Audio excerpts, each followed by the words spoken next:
오늘의 말씀 시편 25편 1절부터 22절 말씀. 하나님 아버지, 수요일 아침 이 시간에도 주의 은혜를 삼함으로 주의 앞에 나오게 하시니 감사합니다. 이 시간에도 우리 모두에게 말씀을 통해 하나님의 음성을 들려주옵소서. 예수님 이름으로 기도합나이다. 아멘. 할렐루야. 성교 성도 여러분, 오늘 하루도 하나님의 은혜와 평강이 여러분 삶에 넘쳐나게 축복합니다. 오늘 우리에게 주시는 하나님의 말씀은 시편 25편 1절에서 22절까지의 말씀입니다. 시편 25편의 형식을 답관체 시 또는 이합체 시라고 하는데, 각 구절의 첫 글자가 히브리어 알파벳 순서로 되어 있는 형식입니다. 시의 내용을 보면 시인 다윗이 어떤 잘못을 저질렀는데 이 때문에 대적들에게 수치를 당하게 되는 상황에 처했습니다. 하지만 다윗은 하나님께서 자기를 용서하실 것이고 진리를 가르치셔서 회복시키실 것을 믿고 고백합니다. 시편 25편에는 수치를 피함으로 표현되는 구원, 가르침, 용서라는 세 가지 주제가 하나로 어우러져 반복되고 있습니다. 1절에서 시인은 여호와를 부르면서 지금 자신의 태도가 어떤지를 아릅니다. 1절 여호와여 나의 영혼이 주를 우러러보나이다. 1절 말씀을 직역하면 내가 당신께 나의 영혼을 들어올리나이다 라는 말입니다. 시편에서 자주 나오는 이 말은 여호와를 자신의 삶의 목적으로 삼는다는 고백이죠. 여호와의 응답을 얼마나 갈망하는지를 잘 보여주고 있습니다. 2절 3절 나의 하나님이여 내가 주께 의지하였사오니 나를 부끄럽지 않게 하시고 나의 원수들이 나를 이겨 개가를 부르지 못하게 하소서. 주를 바라는 자들은 수치를 당하지 아니하려니와 까닭없이 속이는 자들은 수치를 당하리이다. 시인은 여호와를 나의 하나님이라고 부르면서 자신의 신뢰를 고백합니다. 그리고 그 고백을 바탕으로 하나님의 도우심을 청원합니다. 수치를 당하지 않게 하여 주옵소서 라는 청원이죠. 시인은 여기서 자신과 원수들을 대조하며 하나님의 구원이 필요함을 역설합니다. 자신의 수치는 곧 원수들의 승리를 의미하기 때문에 결코 그렇게 되어서는 안 된다는 것이죠. 하나님 편에 있는 자만이 할 수 있는 고백이며 청원인 것입니다. 이어서 하나님의 도를 보이고 가르쳐달라는 노래를 이어가고 있는데, 그 진리를 알면 하나님의 구원을 누릴 수 있다고 확신하기 때문입니다. 4절 5절 여호와여 주의 도를 내게 보이시고 주의 길을 내게 가르치소서. 주의 진리로 나를 지도하시고 교훈하소서. 주는 내 구원의 하나님이시니 내가 종일 주를 기다리나이다. 이어서 하나님의 긍휼과 인자하심으로 자신의 젊은 시절에 저지른 죄와 허물을 용서해달라고 간구합니다. 6절 7절 여호와여 주의 긍휼하심과 인자하심이 영원부터 있었사오니 주여 이것들을 기억하옵소서. 여호와여 내 젊은 시절의 죄와 허물을 기억하지 마시고 주의 인자하심을 따라 주께서 나를 기억하시되 주의 선하심으로 하옵소서. 이렇게 시인은 죄로 인한 수치에서 벗어나기 위해 우선 하나님의 진리를 알아야 하고 그 진리 안에서 하나님의 용서를 얻을 수 있다고 선언하고 있습니다. 이제 8절에서 14절까지의 둘째 부분에서는 하나님의 교훈과 용서라는 두 가지 주제가 주로 나타나죠. 하나님은 죄인들을 교훈하시고 5년자를 가르치십니다. 8절 9절 여호와는 선하시고 정직하시니 그러므로 그의 도로 죄인들을 교훈하시리로다. 5년자를 정의로 지도하심이요 5년자에게 그의 도를 가르치시리로다. 여기 5년자라는 히브리어 아나빔이라는 말은 겸손한 자들, 가난한 자들로 번역될 수 있는 말입니다. 그러므로 시인은 고통의 순간에 서서 자신이 하나님 앞에서 비천하고 낮은 자임을 자인하고 하나님의 도움을 구할 때 하나님의 뜻을 보이시며 어떻게 행해야 할지를 알게 하신다는 확신을 가지고 있는 것입니다. 자신의 죄를 인정하고 용서를 구하는 자에게 올바른 길을 가르치십니다. 10절 여호와의 모든 길은 그의 언약과 증거를 지키는 자에게 인자와 진리로다. 12절 여호와를 경외하는 자 누구냐? 그가 택할 길을 그에게 가르치시리로다. 그러기에 시인은 하나님의 가르침에 비추어 죄악을 고백하고 용서를 구하고 있는 것입니다.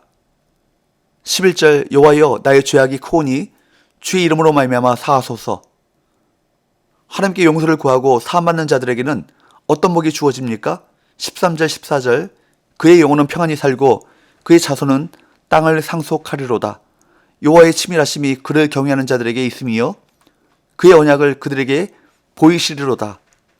하나님께 용서받은 자는 평안과 풍요를 누릴 수 있으며 하나님과 친밀한 관계를 유지할 수 있기 때문에 하나님께 용서를 구하고 사함을 받아야 할 것입니다.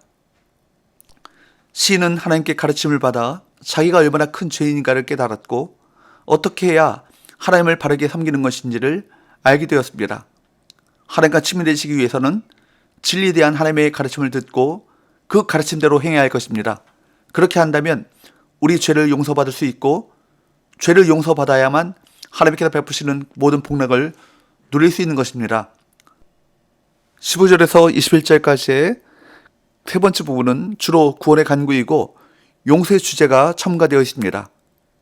시인은 가르침을 받아 용서를 얻고 용서를 바탕으로 구원을 얻는다고 노래하고 있는 것입니다. 15절에서 18절 내 눈이 항상 여호와를 바라보면 내 발을 그물에서 벗어나게 하실 것이미로다. 주여 나는 외롭고 괴로우니 내게 돌이키사 나에게 은혜를 베푸소서. 내 마음에 근심이 많사오니 나를 고난에서 끌어내소서. 나의 곤고와 환난을 보시고 내 모든 죄를 사하소서. 그는 자신의 발이 그물에 걸려있고 외로움, 괴로움, 고난, 곤고, 환난 가운데 있다고 고백하며 죄를 용서해달라고 요청하고 있습니다. 철저하게 외로웠던 시인 다윗은 그것을 잘 알고 있었습니다. 그 누구도 이 곤란에서 나를 끌어내 줄 수 없다는 사실을 알고 있었던 그는 하나님께 부르짖고 있는 것입니다. 여러분, 걱정, 근심, 염려, 두려움 가운데 있을 때 우린 그분께 나아가야 합니다. 그분의 도우심을 구해야 할 것입니다. 19절 내 영혼을 보소서. 그들의 수가 많고 나를 심히 미워하나이다. 원수 갚는 일은 아버지의 손에 맡겨야 합니다. 내가 원수를 갚으려고 하면 내 영이 죽게 되죠. 그것은 내가 할 일이 아니기 때문입니다. 하나님께서 내게 허락하지 않은 일을 하려고 한다면 내 영이 죽게 되어 있습니다. 사랑하는 여러분, 하나님의 살아계심을 믿습니까? 그렇다면 하나님께서는 분명히 악한 자들을 심판하심을 믿으시기 바랍니다. 심판의 문제는 내 문제가 아니라는 이야기입니다. 시인 다윗은 그걸 분명히 알았습니다. 자기가 심판하지 않아도 하나님께서 분명히 심판하실 것임을. 원수 갚는 일은 하나님께 있으니 지금 다윗은 하나님께 모든 것을 고하며 그분께 원수의 손에서 구원해달라고 간구하고 있는 것입니다. 이 얼마나 편하고 축복된 길을 우리 모두에게 보여주고 있습니까? 우리가 직접 심판하는 것이 아니라 심판의 문제는 누구께요? 하나님께 맡겨드리고 우리는 선한 일만 하길 원하시는 하나님께 나아가 그분께 의뢰하는 것이 바로 축복의 길이요 믿음의 길인 것입니다. 20절 내 영혼을 지켜 나를 구원하소서. 내가 주께 피하오니 수치를 당치 말게 하소서. 어떤 상태에 있든지 영혼을 지켜달라고 기도하고 있습니다. 외롭고 곤란할 때 원수가 나를 괴롭힐 때라도 하나님이여 내 영혼을 지켜주소서. 외로움, 원수들의 박해로 인해 내가 쓰러질 수 있기 때문입니다. 하나님께 대한 소망을 꺾어버리는 영혼의 침체가 가장 무서운 건 아니겠습니까? 그래서 다윗은 기도합니다. 하나님을 믿는 자로서 내가 수치를 당하지 않도록 내 영혼을 지켜주옵소서. 어떤 상황에서도 내가 하나님을 생각하며 살아갈 수 있도록 내 영혼을 지켜주옵소서 라고 하나님께 기도하고 있는 것입니다. 사랑하는 여러분, 다윗과 같은 상황에 처했을 때 우리는 하나님만이 내보는 상황 속에서 나를 지키시는 분이심을 믿어야 할 것입니다. 오직 하나님만이 내 삶의 도움이십니다. 그런 마음으로 하나님 앞에 나간다면 하나님께서는 반드시 승리의 길로 이끌어 주실 것을 믿습니다. 다윗과 같은 기도가 우리의 기도가 되기를 주임으로 축원합니다. 기도합시다. 하나님 아버지, 환난 가운데 하나님 앞에 나가는 다윗처럼 우리도 매 순간 죄인임을 고백하고 궁연하심을 입은 것을 고백함으로 주님과의 치밀한 관계를 회복하게 하여 주옵소서. 날마다 우리 삶이 하나님만이 내 인생의 진정한 해답임을 기억하고 하나님께로 돌이켜 주의 도우심을 구하는 삶이 되게 하여 주옵소서. 예수님 거룩하신 이름으로 기도합나이다. 아멘.